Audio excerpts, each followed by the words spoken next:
வணக்கம். கண்டாச்சிபுரம் முகையூர் ஒன்றியம் வீரங்கிபுரம் ஊராட்சியில் 100 நாள் வேலை மற்றும் அடிப்படை வசதிகள் கேட்டு மார்க்சிஸ்ட் கம்யூனிஸ்ட் கட்சியின் சார்பில் நவம்பர் 7, 2025 வியாழக்கிழமை அன்று காலை 10 மணிக்கு வீரங்கிபுரம் ஊராட்சி அலுவலகம் முன்பு மாபெரும் ஆர்ப்பாட்டம் நடைபெற்றது.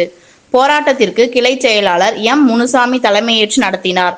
வட்ட செயலாளர் எஸ். கணபதி, மாவட்ட குழு உறுப்பினர்கள் ஆர். தாண்டவராயன், எம். முத்துவேல், வட்டக்குழு உறுப்பினர்கள் M. Ramalingam, V. Dhanalakshmi, M. Palani, T. Kuppan, M. David, P. Murugan, A R K. Tamilselvan மற்றும் கிளை தோழர்கள் A. Natesan, C. Kannadasan, R. Chandran, V. Kasiammal, M. Murugesan உள்ளிட்ட 100க்கும் மேற்பட்டவர்கள் கலந்து கொண்டனர்.